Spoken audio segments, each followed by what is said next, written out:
யோகாம்பாஸில் இப்போ சாம்பார் பொடி, ரசப்பொடி, இட்லி தோசை மிளகா பொடி, பருப்பு பொடி அண்ட் டீடாக்ஸ் பொடி, டீடாக்ஸ் டீ பொடிங்கிறது கஷாய பொடி. இது எல்லாமே இப்போ தயாராக இருக்குது. உங்களுக்கு எல்லாருக்கும் இதோடைய கான்டாக்ட் டீட்டெயில்ஸ் டிஸ்கிரிப்ஷன் பாக்ஸ்லேயும் கீழேயும் கொடுத்துருக்கோம். வாட்ஸ்அப் நம்பர் அது வழியாக நீங்கள் உங்களுக்கு என்ன தேவையோ அதை தொடர்பு கொண்டு நீங்கள் பதிவு பண்ணிடலாம். அதை அனுப்பி வைக்கிறதுக்கு நாங்கள் கடமைப்பட்டிருக்கோம். வணக்கம், நான் உங்கள் அபிமான யோகாம்பாள் சுந்தர். ஸோ தீபாவளி பக்ஷண வரிசையில் இவ்வளோ நாள் வரிசையான ஒரு ஸ்வீட்ஸ்லாம் பார்த்துருந்தோம்.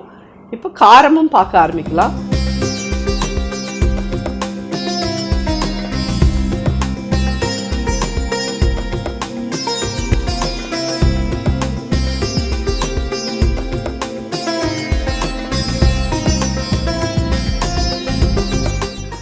ஸோ இப்போ முதல்ல நம்ம ஒன்றுனா வறுத்துக்கலாம். இப்போ நம்ம என்ன வறுத்துக்க போகிறோன்னா, இந்த காரா சேவ் சொன்னேன் பார்த்தீங்களா, அதுக்கு சோம்பு ஒரே ஒரு ஸ்பூன் போட்டு நல்லா வறுத்து எடுத்துக்கிறேன். இதை பொடி பண்ணிவிட்டு நம்ம மாவில் போட்டு பாக்கி வெண்ணெய் இதெல்லாம் போட்டு பிசைஞ்சு பண்ணினோன்னா ரொம்ப டிஃப்ரெண்ட்டாக ரொம்ப டேஸ்ட்டாக இருக்கும். நீங்கள் பூண்டு போட்டு சாப்பிட்ருப்பேன் காரா சேவ். ஜஸ்ட் நாம் பூண்டெல்லாம் ஆட் பண்ணல, ஜஸ்ட் இந்த பெருஞ்சீரகம் மட்டும் வறுத்துட்டு பொடி பண்ணி போட்டோன்னா அது ஒரு தனி அரோமா அண்ட் டேஸ்ட்டோடு ரொம்ப ரொம்ப டிஃப்ரெண்ட்டாக இருக்கும். இந்த சோம்பை நல்லா வறுத்துட்டோம், இதை எடுத்துடலாம். இதை பொடி பண்ணிவிட்டு பார்க்கலாம். கார ஓமப்பொடிக்கு ஒரே ஒரு ஸ்பூன் ஓமத்தையும் இதில் போட்டு வறுத்துக்கிறேன். இதை போட்டு நல்லா வறுத்துட்டு பொடி பண்ணிவிட்டு அந்த பொடியில் தண்ணி விட்டு அதை நம்ம ஓமப்பொடி மாவில் விட்டு பிசைஞ்சு பண்ணினோன்னா ரொம்ப வாசனையாக ரொம்ப ரொம்ப நல்லாயிருக்கும். ஓமம் போடுறதே அதுக்கு பெருங்காயம் வேணும்னு அவசியம் இல்லை. ஓமப்பொடிக்கு நல்ல வாசனை வர வறுத்துனோன்னா போகிறோம். நல்ல ஓமம் வாசனை வருது. கருகிடாத வறுத்துருங்கோ. ரொம்ப கருகிடுத்துன்னா அதுக்கப்புறம் ஓமப்பொடி கசக்கும் நமக்கு. இதை தட்டில் எடுத்துட்டோம். ஓமப்பொடிக்கான ஓமம் ஒரு ஸ்பூன் வறுத்து எடுத்துகிட்டு பொடி பண்ணின்னு வந்துடுறேன். சோம்பு வறுத்தோம் இல்லையா, அது இந்த மாதிரி பவுடர், ரொம்ப ஃபைன் பவுடராக வேண்டாம். பார்த்தீங்கன்னா இது இஷ்டமில்லைங்கிறவா இதை போட வேண்டாம். காராசேவுக்கு நீங்கள் மிளகு ஜீரகத்தை போட்டே பண்ணலாம். இஷ்டப்பட்டவா அது போட்டேன்னா அது ஒரு தனி வாசனையோடு ரொம்ப நல்லாயிருக்கும். அது இப்போ இதுக்கு என்ன பண்ணுறதுன்னு பார்க்கலாம்.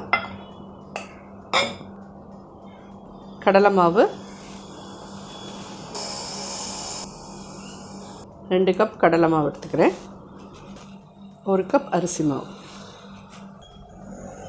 தேவையான உப்பு. எண்ணெய் பக்ஷணம்லாம் எப்பயுமே ஒரு கொஞ்சம் உப்பு ரொம்ப ஜாஸ்தி போட்டுறாதீங்கோ. கம்மியாக போட்டுட்டு முதல் ஈடு பண்ணி பாருங்கோ. சுவாமிக்கு ஒரு நைவேத்தியத்தை பண்ணிவிட்டு சாப்பிட்டு பார்த்துட்டு உங்களுக்கு ஏன்னா தீபாவளி பக்ஷணம் தீபாவளி அன்றைக்கி பண்ணுறோன்னா கூட பண்ணினதுமே முதல்ல சுவாமிகிட்ட வச்சு நைவேத்தியத்தை பண்ணிவிடுங்கோ. அதுக்கப்புறமா எல்லோரும் எப்படி இருந்தாலும் ஆற்றுல எடுத்துட்டுருவா. தீபாவளி அன்றைக்கி சுவாமிக்குன்னு தனியாக நம்ம அன்றைக்கி வடை பாயசத்தோட நைவேத்தியம் பண்ணுறது தான் இது. ஸோ இதை ஒரு ஈடு பண்ணிவிட்டு சுவாமிகிட்ட வச்சுட்டு அதுக்கப்புறமா நைவேத்தியம் பண்ணிவிட்டு வாயில் போட்டுன்னு பாருங்கள். உங்களுக்கு இன்னும் கொஞ்சம் உப்பு வேணுன்ற மாதிரி இருந்தால் போட்டுக்கோங்க. நான்லாம் உப்பு கம்மியாக தான் போடுவேன்.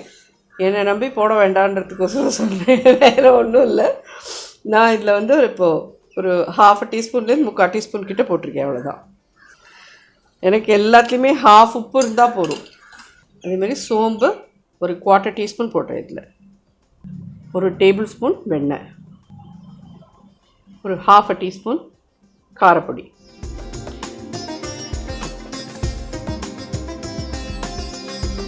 காரம் எங்களுக்கு ஒரு 1/2 டீஸ்பூன் போட்டுருக்கேன். உங்களுக்கு நல்ல காரமாக வேணும் அப்படிங்கிறவா நான் ஒரு 1 டீஸ்பூன் 1.5 டீஸ்பூன் வரைக்கும் போட்டுக்கோங்க. இந்த 2 கப்பு கடலை மாவு 1 கப்பு அரிசி மாவுக்கு இது கரெக்டாக இருக்கும். ஒரு சின்ன பிஞ்ச் மஞ்சப்பொடி போடுறேன் இதில். அதேமாதிரி சோடாப்பு ஒரு சின்ன பிஞ்ச், இது ஆப்ஷனல், வேண்டான்னா போடாதீங்கோ.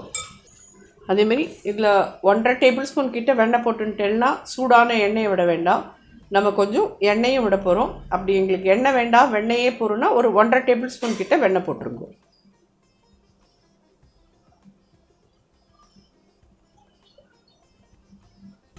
ரெண்டு ஸ்பூன் எண்ணெய் விட்டுருக்கேன். எல்லாமே நல்லா மிக்ஸ் பண்ணிவிடுங்க.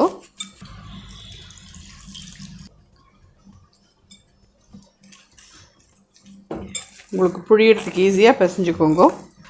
இதுக்கு எவ்வளோ மாவு தண்ணி தேவையாக இருக்கும்னு சொல்லி கேட்டேன்னா ஈஸியாக 1 கப்புலேருந்து 1.25 கப் தண்ணி தேவையாக இருக்கும், அவ்வளோதான். பிகாஸ் அந்த ஒரு ரைஸ் ஃப்ளார் ஒரு லெவலில் தண்ணி இழுக்கும், அதுக்கு தகுந்த மாதிரி விட்டுக்கோங்க. அதாவது காரா சேவ் கட்டை இருந்ததுன்னா அதில் தேங்கோ, அப்படி இல்லைன்னா இந்த மாதிரி கொஞ்சம் பெருசாக ஹோல் இருக்கிற இதுவாக எடுத்துக்கோங்க. இந்த மாதிரி இருக்கும். மாவு ஒட்டிக்காத இருக்கிறதுக்கு அடியில் உள்ள எல்லா இடத்துலையும் எண்ணெய் தடவிடுங்க. கரெக்டான அளவில் தண்ணியில் இருந்ததுன்னா கையில் அப்படி ஈஷாமல் அழகாக வந்துடும். அது எண்ணெய் நல்லா காயட்டும். முதல்ல புழியறதே நல்லா சூடாக இருக்கட்டும். இது அப்படியே ரவுண்டாலாம் புழியணும்னு அவசியம் இல்லை, அப்படியே நீளமாக கட் பண்ணி விடுங்க.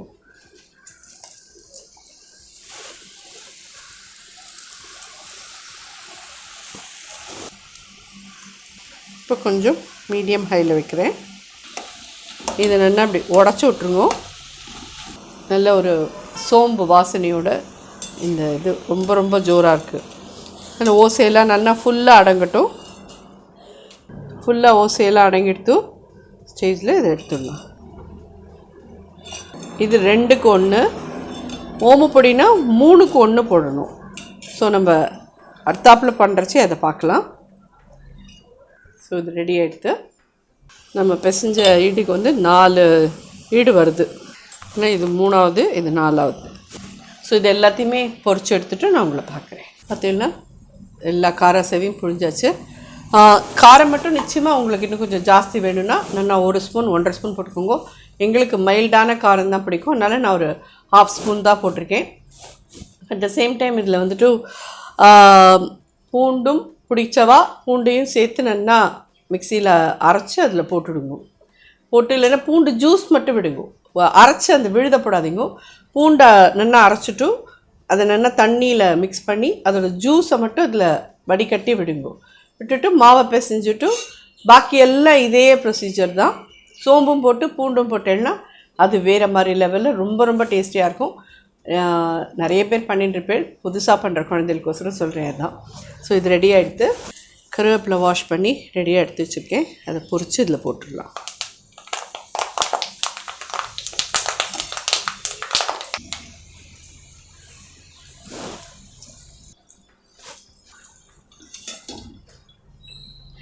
ஸோ காரா சேவ் ரெடி ஆகிடுது. காரா சேவ் அப்படிங்கிறதுக்கு என்ன அர்த்தம்னா மிளகா அப்படி போட்டு பண்ணுறதுனால தான். மிளகு காரா சேவ்னா அது மிளகா அப்படி போட்டு, அதாவது மிளகு பொடி பண்ணி போட்டு பண்ணுறது. இது காரா சேவ். ஸோ ரெடி ஆகிடுது. தீபாவளிக்கு கண்டிப்பாக எல்லோரும் இதை ட்ரை பண்ணி பார்த்துட்டு எப்படி இருந்தது எனக்கு ஃபீட்பேக் சொல்லுங்கள். கார ஓமப்பொடிக்கு என்ன இது அப்படின்னு சொல்லி கேட்டேன்னா, நம்ம ஜென்ரலாக ஓமப்பொடிக்கு ஓமம் மட்டும் வறுத்துட்டு அதில் என்னென்னா இதோ வறுத்ததை பொடி பண்ணின்னு வந்திருக்கேன். பொடி பண்ணதில் தண்ணி விட்டுறலாம். இந்த தண்ணியோடு இது கொஞ்சம் நாள் ஊறட்டும். இதை நல்லா அப்படியே வடிகட்டி விட்டுட்டோன்னு வச்சுக்கோங்க.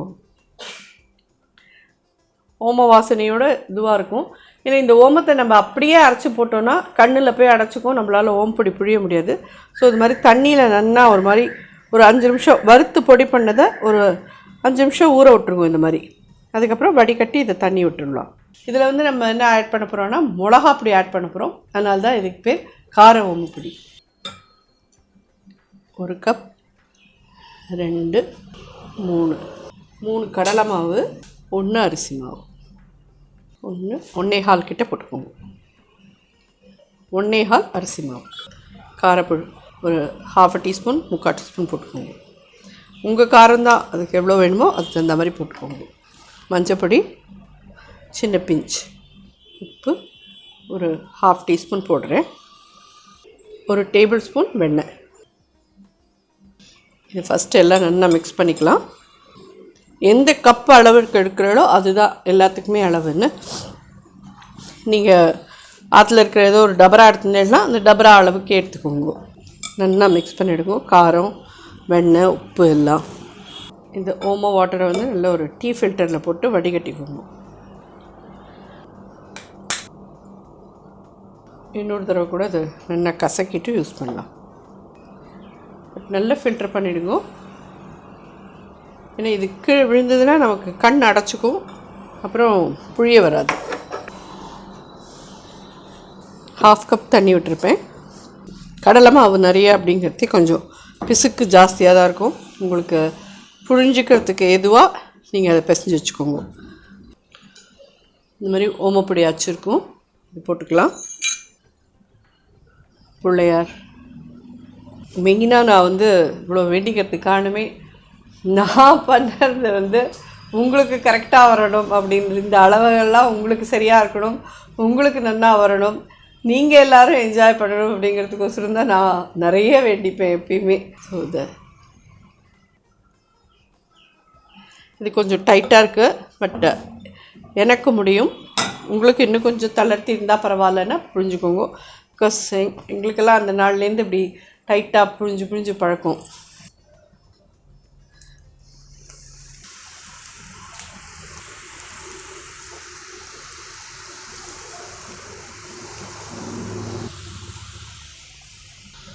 அடுப்பை சின்னதாக வைக்கிறேன். ஓமப்பொடி அச்சு இதை விட மெல்லிசாக வேணும்னா இதோட மெல்லிசாக எடுத்துக்கோங்க. பட் புழியறது கொஞ்சம் சிரமமாக இருக்கும், பார்த்துக்கோங்க.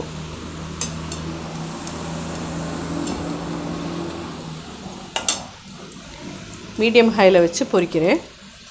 நல்லா ஓசையெல்லாம் அடங்கிட்டு 2 பக்கமும் நல்லா திருப்பி விட்டு வேக விட்டு எடுத்துக்கோங்க. ஜோரான கார ஓமப்பொடி ரெடி ஆகிடுது. அடுப்பை திணை மீடியம்லேருந்து சின்னதாக்கிட்டேன். இப்போ திருப்பி புழியறதே சூடாக இருக்கணும், பெருசு பண்ணிட்டுருக்கேன். அடுப்பை மீடியம் ஹைக்கு வச்சுக்கிறேன். இது உங்களுக்கு உடச்சி காமிக்கிறேன்.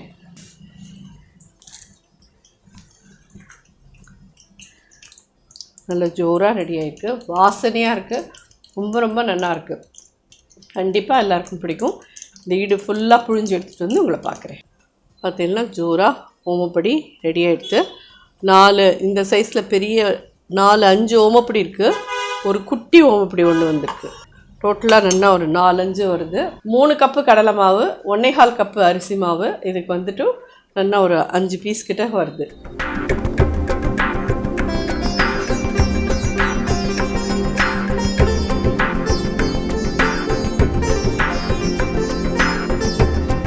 எல்லாருக்கும் நிச்சயமாக இந்த ஓமப்பொடி நல்ல, அதாவது ஓம வாசனையாகவும் இருக்கும், அட் த சேம் டைம் நல்ல ஒரு காரசாரமாகவும் இருக்கும்.